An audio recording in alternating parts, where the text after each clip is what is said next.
I don't believe in vengeful spirits. If they existed, White Street would have been torn from the sky in retribution for its decades of war.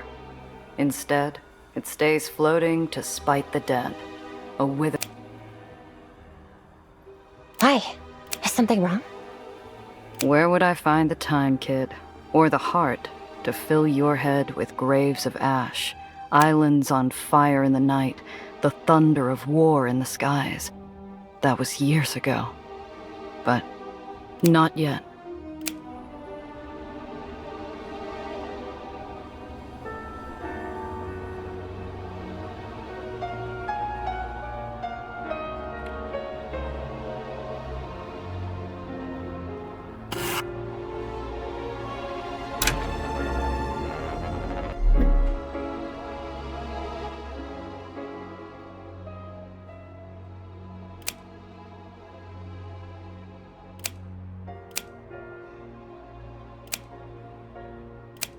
Fine.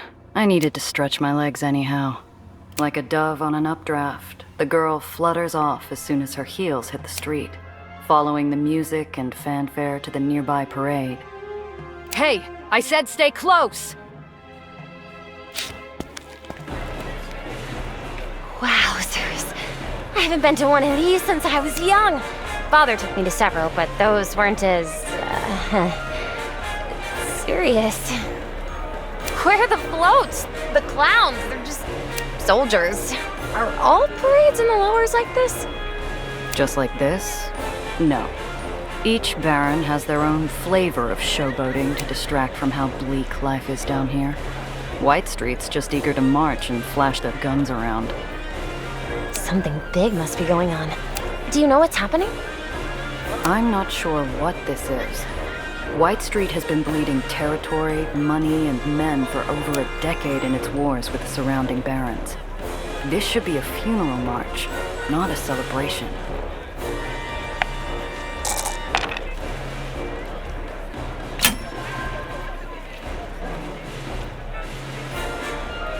Through a hail of ticker tape, I swerve past a waving arm to get a better look at the line of soldiers. Spotless uniforms, polished guns, a show of strength that White Street hasn't been able to afford in years. When did they fill their war chest? Hey, pal, what's the occasion?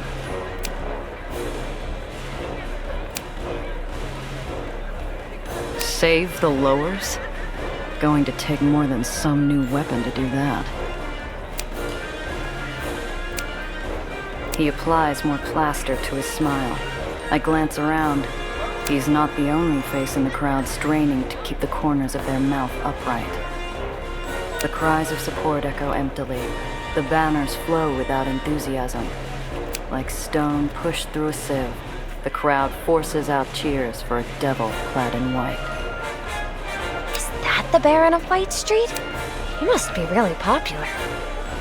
That's Eli Tillinghast. Calls himself the General. They cheer because if they don't...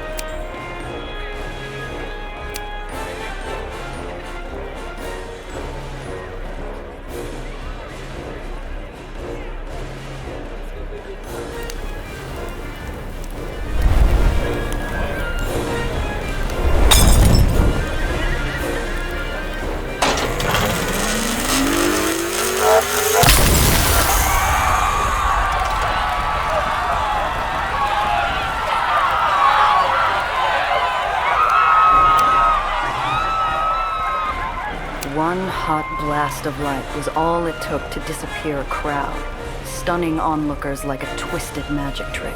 Instead of applause, cries of panic and a stampede of feet clap the pavement, while a putrid smell fills the air. My gut twists as it fights every reckless impulse to run.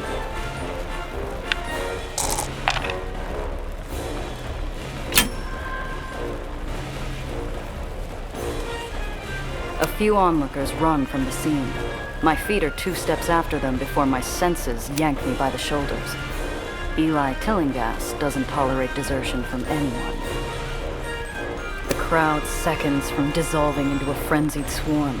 If I don't grab the kid and move, we're going to get trampled flat. However, we're saved by an unlikely savior.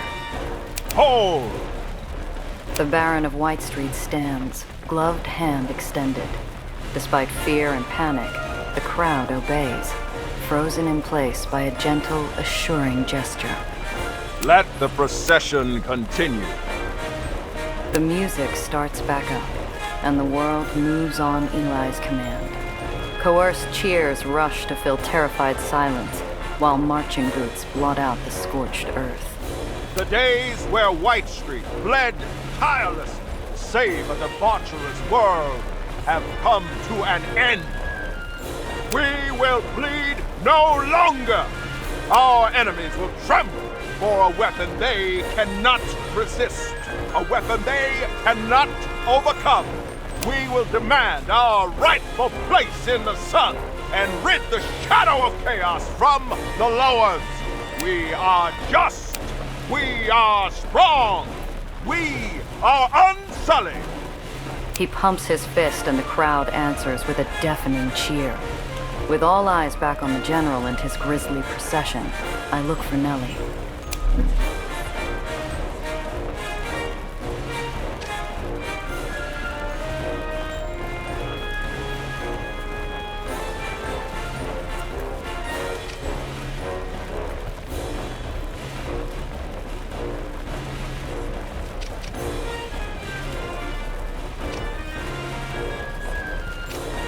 It's only a second, but I spot a glint of metal in the curve of a black brim that resembles a scarred-up bastard. I go for my gun, but he disappears like campfire smoke in the night. Did he spot us? Or am I jumping at ghosts? I scan the whole street. Nothing. Not a hint of the black hat or my car. I decide not to mention it to the kid. After what happened, I'm jumpy enough for the both of us.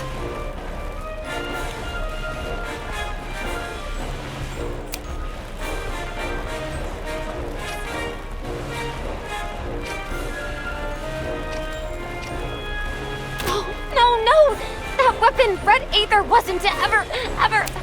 Oh, Gia, those people. Those poor people. You recognize it? What the hell was that thing, Nellie? It was never supposed to get out. Never. How did it get out? How? She buries herself in her hands, breathing hard, wishing with every strained muscle that this nightmare would end. A part of me wants to join her. I can't stay here, Gia. We have to go. We can't. Not without attracting serious attention. You saw what happened. If we get caught sneaking out, we'll get shot. Gia, please. The kid's bloodless face moves me to glance down the procession line. The tail end's in sight, but the miserable sound from the girl has me second-guessing how long her nerves will hold.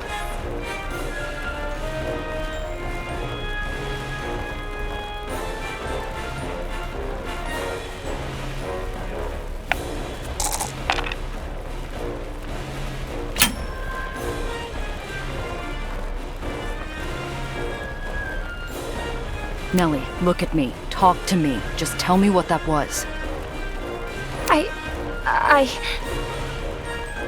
That weapon used red Aether, Gia. A highly volatile, highly experimental version of Aether. It's very powerful, but also very unstable. But red Aether wasn't supposed to...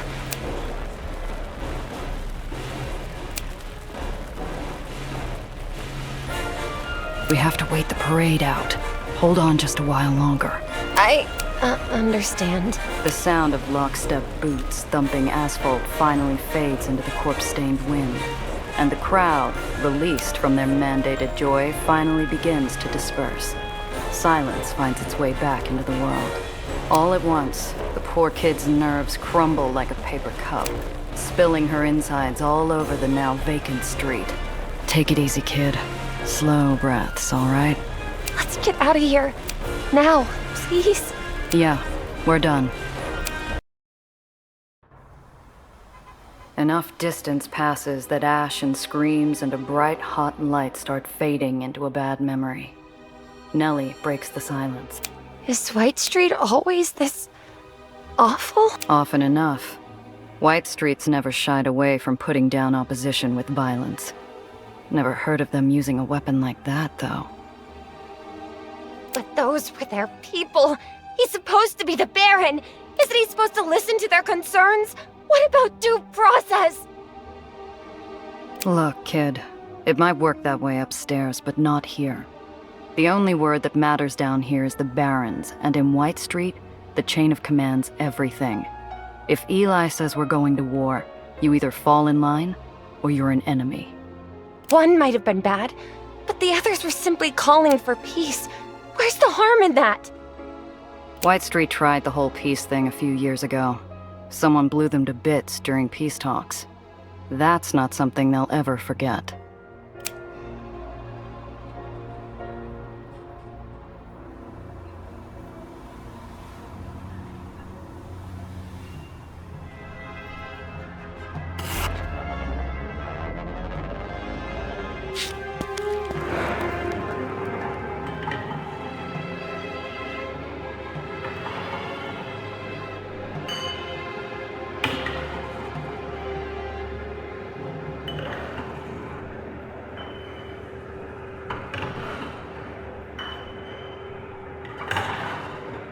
It's around here somewhere, hidden. What was that symbol? Are we really going into the Undercity? Will the Aether rats let us, or are the stories true? You don't think they'll throw us off the island, do you? Which stories we talking about? Well, the ones in the papers? I've never met an Aether rat, so I honestly don't know how much of it is true or not.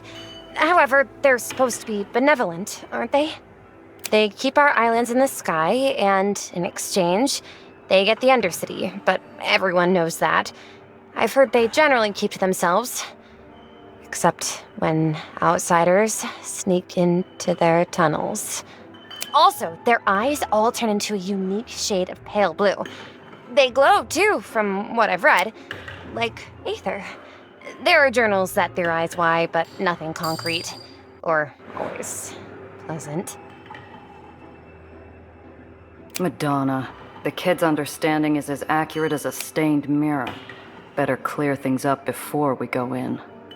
Look, you can't rely on the stories you read in the papers. You want to avoid getting grounded? Don't call them Aether rats. They're Aetheniers, and they're good people. I'm guessing you've never met one? No. There were rules. We weren't really supposed to interact with them. Or see them. They don't want to be seen down here either. Too many people can't stand the idea that an island floats or sinks on the whim of an Aethenier. Figure a good rat is a scared rat. They've done it before, haven't they? I've read of islands crashing because of Aether repulsor failure that could only be possible by sabotage. And blow themselves up out of spite? No island falls without a Baron behind it and a list of dead Aetheniers trying to stop it. The world down here isn't one you'll find in your books. Keep that in mind. Now, where's that door?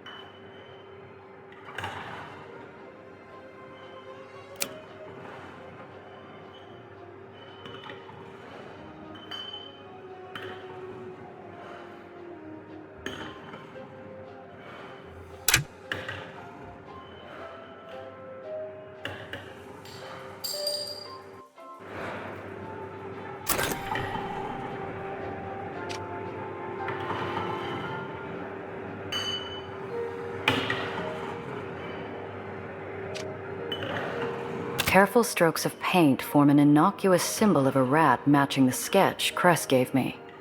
This is the right place.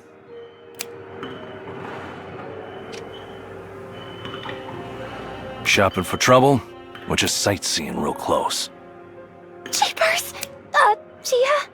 A pauper. One of the murderous specters slithering freely through every pipe, waiting to brutalize passers-by. If you listen to the stories. Scary as he is, He's more Sentinel than Spectre. Looking for you, actually. We're friends of Cress Carter. She sent us to ask about a missing car. Cress Carter? Strange. Cress's name should mean something. Either he's greener than he looks or he doesn't trust my word. I might need something to loosen his tongue.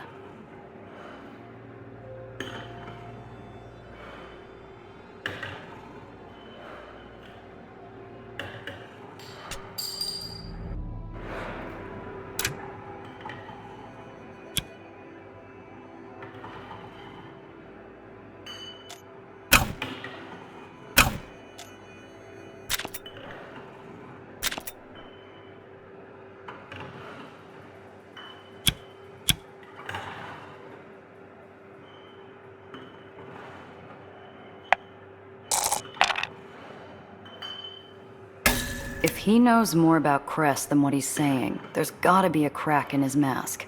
I reach back for anything to respond with. Something that Cress may have said about a relationship with White Street's Aetherians.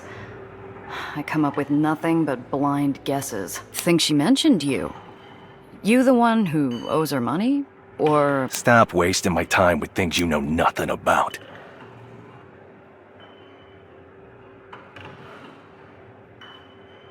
Name's Gia Randazzo. Who are you if you don't know Cress Carter? Maybe I know her. Don't know you. Neither of you. Well, if what you need is an introduction, my name is Dr. Eleanor Reinhardt. Pleased to meet you. Don't shake hands with strangers, let alone topsiders. He threatens to disappear back into the shadows and leave us without a way in. But then he pauses. Doctor? What type of doctor? Oh, theoretical aethonics. Now, I don't have the experience one of you Aetheniers have with the practical side, but I do know my way around an Aether core. I was actually hoping I could find out a little more about maintenance techniques down here. You know anything about hydraulic engineering? No, but I'm a quick study.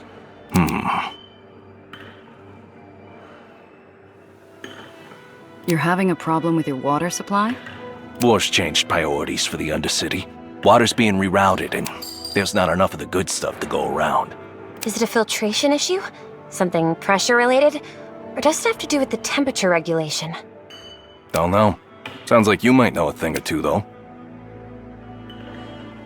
The pauper sinks deep into thought. We might as well be having a conversation with a statue. Friends with Cress Carter, huh? All right. The armed shadow stares blankly towards us, his pale blue glass eyes casting unknown intent at me and the kid before pounding the space behind him. And watch yourself. He melts back into the industrial decay behind him, never once taking his eyes off us, his disembodied voice echoing out one last time. Or you'll see us again real soon. Every darkened cranny becomes a potential peephole while we stand there. Like walking to confession blindfolded in a packed cathedral. I can feel hundreds of unseen eyes watching, waiting for a single misstep. He gave me the heebie-jeebies. Do you think he... She's interrupted by a gush of stale air riding the echoes of countless thumping Aether machines.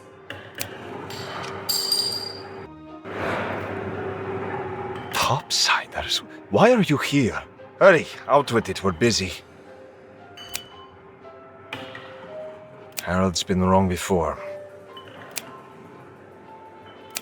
Hello, nice to meet you. I'm Nellie, this is Gia. We're not here to bother you while you work on... Oh, is that part of an Aether substructure power converter? I've always wondered about the older infrastructure.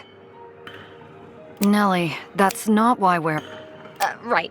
Gia's friend, Cress, she's an Aethenier also. She sent us here because we need your help to find this car of ours that has some important stuff hidden away inside. Too desperate, too vulnerable.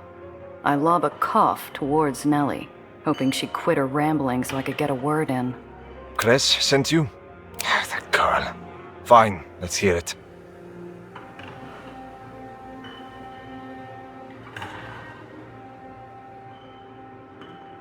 You and Cress close? We're Aetherats. We're all related. One big happy family.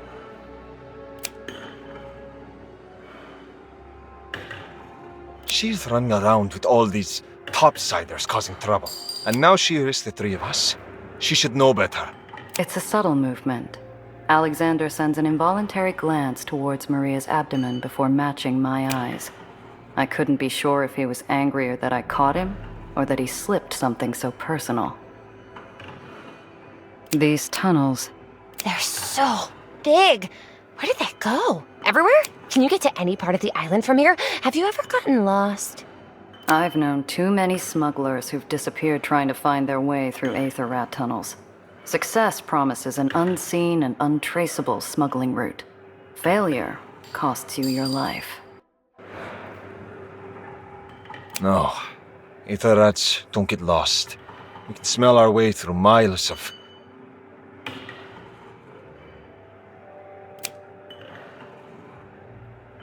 This tunnel can get you through most of the barony, if you know where you are going. But don't try it. You'll end up stuck in the dark or taking a one-way trip to old New York. A 35 Chimera, dumped recently. Have you seen anything?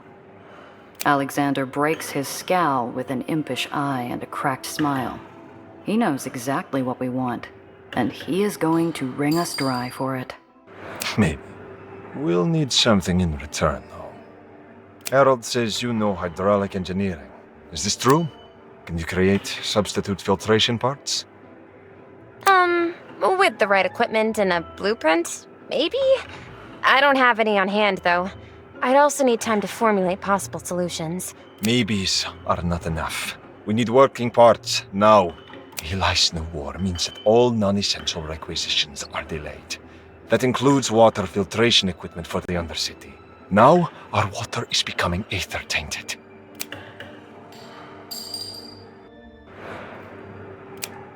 That's terrible.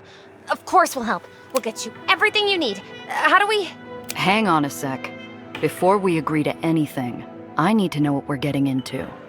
How much is this info going to cost me? Water filtration parts, new ones. 1 or 2 crates should do the trick. The more the better.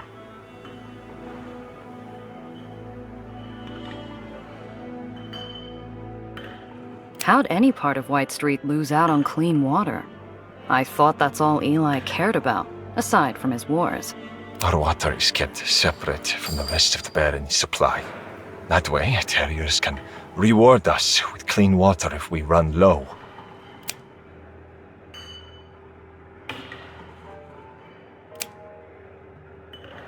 Why would Eli risk the lives of his Aethoniers? You keep his islands afloat. If you all start falling sick, his islands are going to start dropping too. We've asked his terriers the same question. All we get back is, get back to work. Aethoniers should have priority. But Eli's leaving you without water? Should be, but the Barony's Quartermaster says the war means less for us and more for the army. Letsuko's a soldier, not a man. He's choked us from the supplies we need for years. Now, with the war, he has every excuse to squeeze tighter. You'll have those parts. But I'll want to know where my car is as soon as we're back. Don't trust the Quartermaster. And watch yourself around the scrapyard. It's a dangerous place. We'll get everything you need. I promise. Poor kid. She has no idea.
Who are they?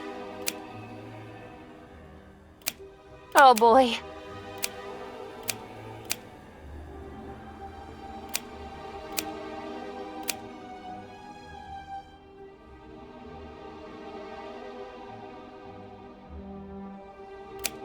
Whew.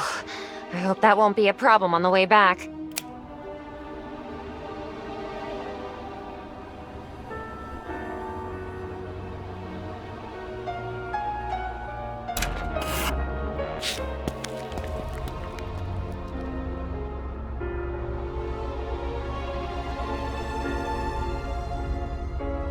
If the lifeblood of White Street is industrial refuse, then the scrapyard is its beating heart. From his steel parapet overlooking the yard, the quartermaster governs this realm of rubble with determination.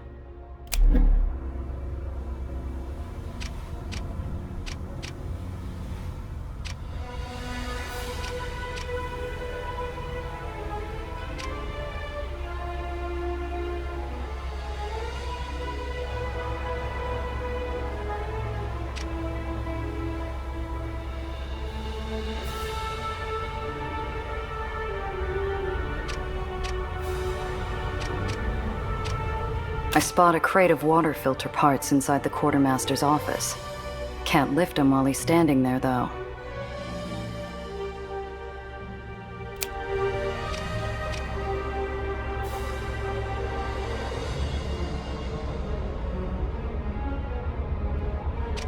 Not while he's here. The quartermaster would have a friendly, likable face if it wasn't lined with the stress and fatigue of a lifetime of devotion to Eli. It's clear as we approach he's neglecting 7 other things by talking to us. Sergeant Major Lutzko? I'm Gia Rendazzo, and this is Nellie.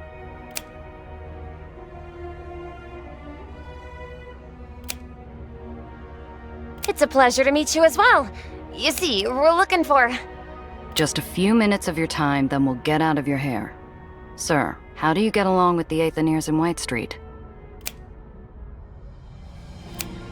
Well, they're not getting the supplies they need to survive, you see.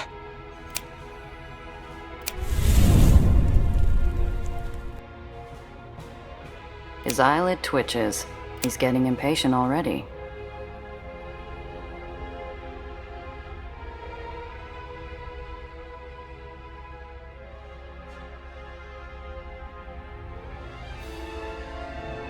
Look, you whitecaps are all about honor, right? You understand what an oath is. We made a promise to help these people, and we...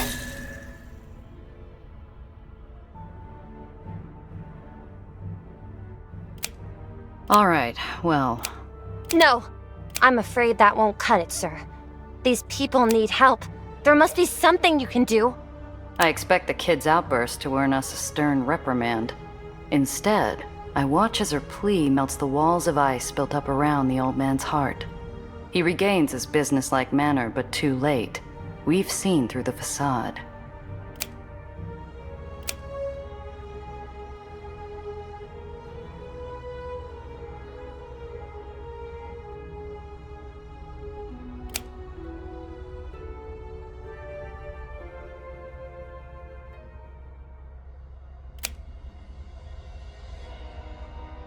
It's as good a deal as we're likely to get. The kid looks to me, and I try not to let my poker face slide. You see many scrappers up here? I've read about them.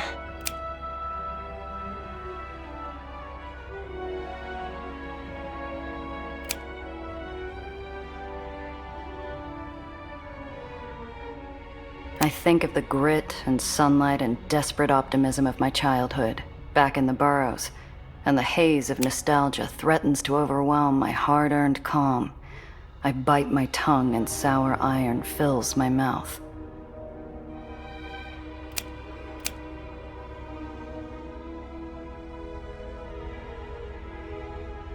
So I take it you served with General Tillinghast, is that right? Where were you posted?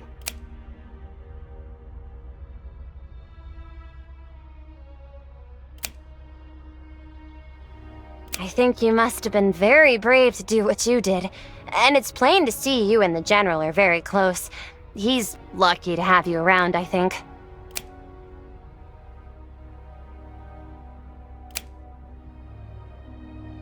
And what's he envisioning for White Street exactly?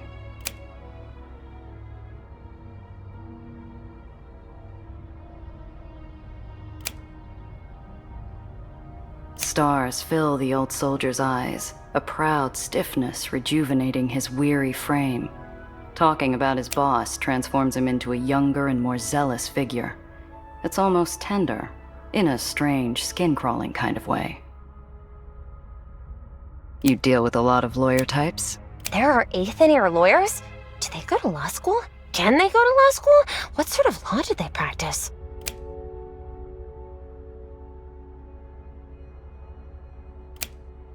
Oh.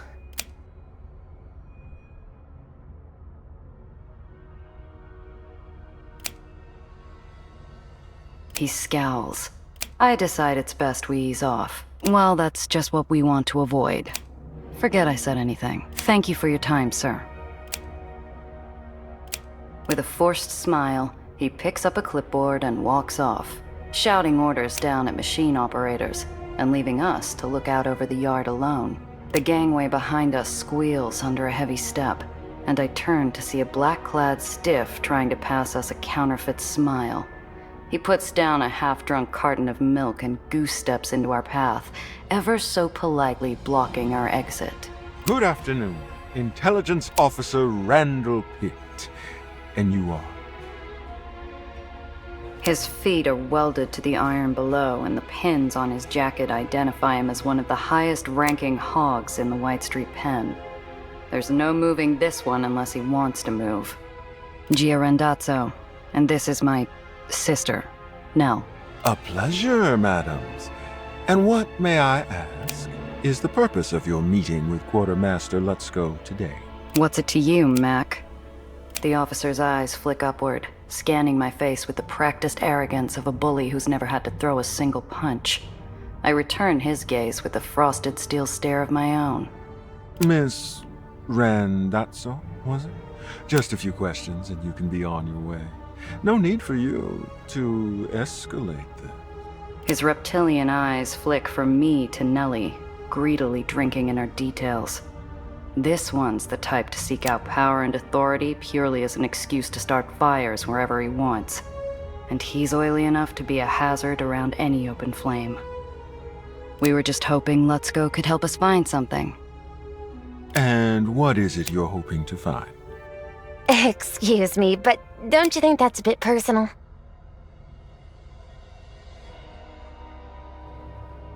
It was a waste of time. We changed our minds anyhow. Ah, of course. That's too bad. Anyway, listen to me prattle on. I get flustered when faced with such ravishing beauty, you see. For sisters, you don't look that much alike. Do people tell you that often? Oh, he's loving this. Savoring every second like we're a pair of potato knish, fresh out of the oven. Which means, of course, he's about to bite. I trust a pair of such good little New York girls would promptly report it if they were made aware of any illicit activity on the part of Sergeant Major Lutzko. Correct? What do you mean, illicit? Oh, you know, illegal, wrong, things that would demand a transfer of leadership here into more capable hands. Anything he shouldn't be doing. How would I know what he should or shouldn't be doing? His smile flashes in and out of existence so quick, you could argue it never happened. In an instant, his officious familiarity vanishes. How charming. Now, you and your sister can testify to what you know, or we can take this up with General Tillinghast. Your choice. Doesn't take a genius to figure Lutzko's into something dirtier than his own soot-stained uniform. I share a look with Nellie, whose sparkling eyes are relying on me to navigate us out of these shark-infested waters.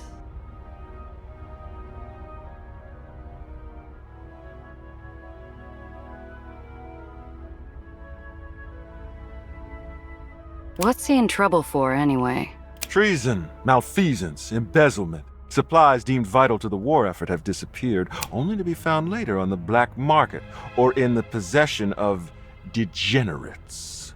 He didn't need to specify which degenerates he was referring to. Apparently rats wasn't cruel enough.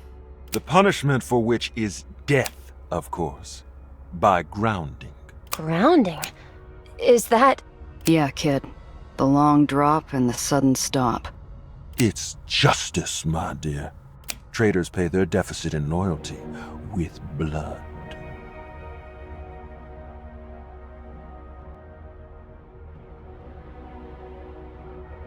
I'll tell you what I don't know. Why I've never met you before. Promoted recently?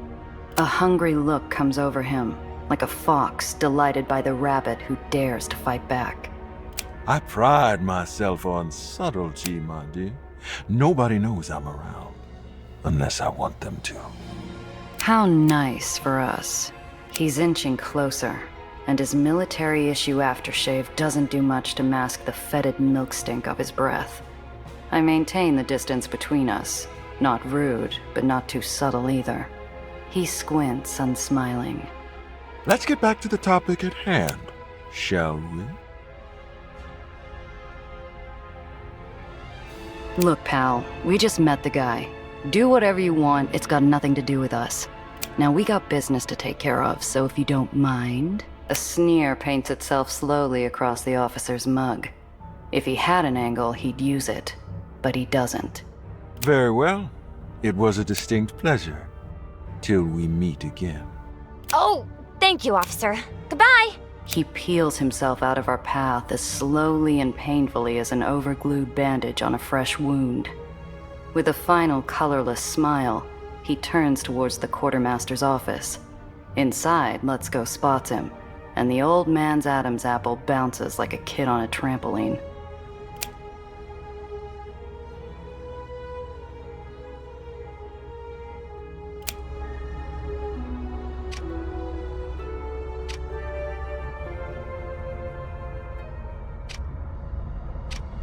Just out of reach. Not while he's here. I don't think I like that Officer Pitt very much. That's only because you've got working eyes and ears. Stay away from him, all right? You don't have to tell me twice. Still, seems to me we've got options. We do? Well, whether we play it the quartermaster's way, or throw him under Pitt's repulsors, you and I still come out with the parts for Alexander and Maria. I see.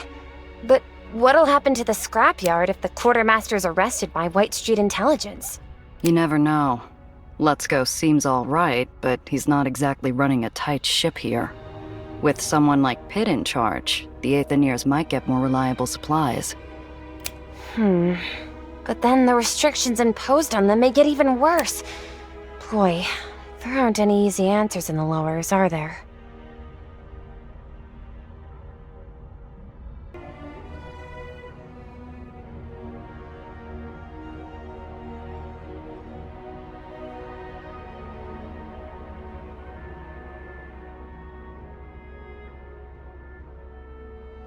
You catch on fast for an academic.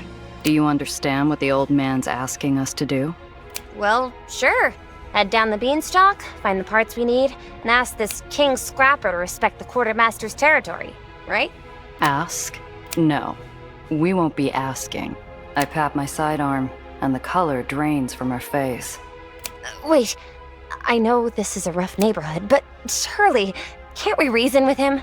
You don't know the burrows like I do, kid. Down there, you don't become a scrapper unless you got no other choice. And if this one is edging into White Street turf, then he's really desperate. But we can't just... I mean...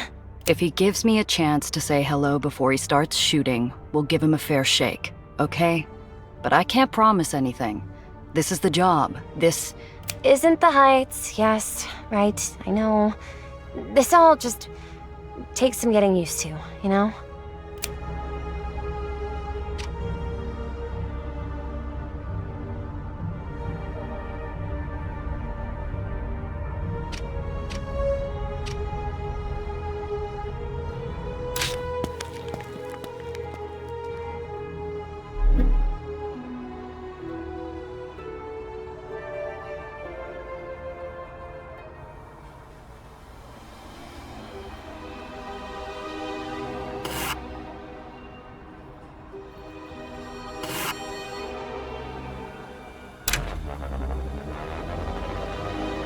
The busted chunk of an island's underside rusts in the sun, laying precariously on a crushed tenement building.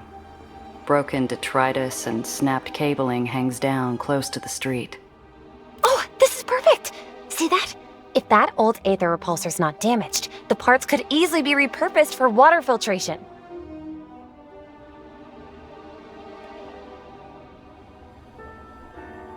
Once we're parked, she runs off and gets to work, untangling pieces of equipment, reaching up on her tippy toes to pull down bundles of wire. She turns back to me. Well, start over there with the equalizer piping. Damned if I know what equalizer piping is, but I follow her finger and start pulling at some ceramic hose. Her approving nod tells me I'm on the right track, and after a few minutes of work, she turns to me and grins. We load up our scrap and head out.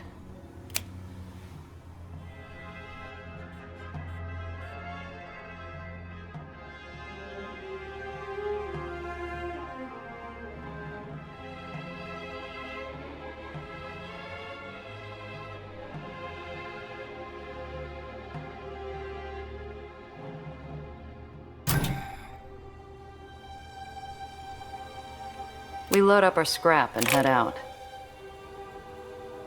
There's no mistaking the throaty grumble of a scrapper rig on the prowl, all sizzling oil and sparking ozone. Many scrappers are perfectly decent people just trying to survive. I can tell without looking that ain't the case with this one.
insurance don't cover this kind of monkey business.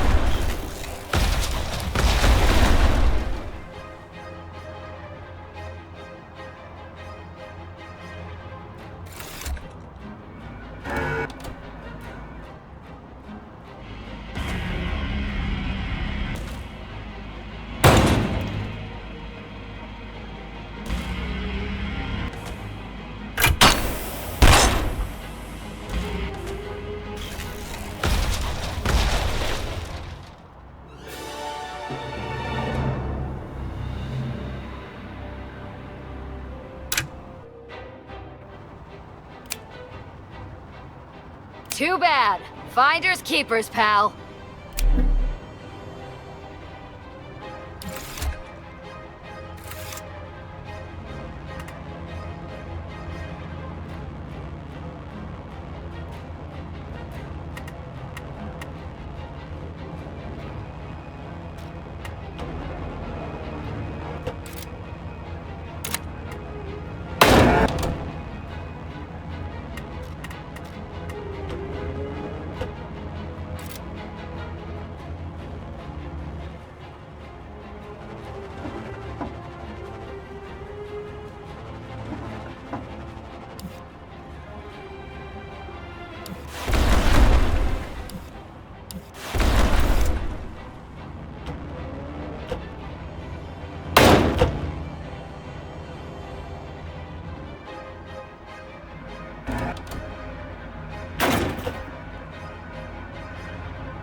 Too bad. Finders keepers, pal.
You all right? Yes, I'm okay. Thank you. You grew up with those people? A different time, kid. A different life.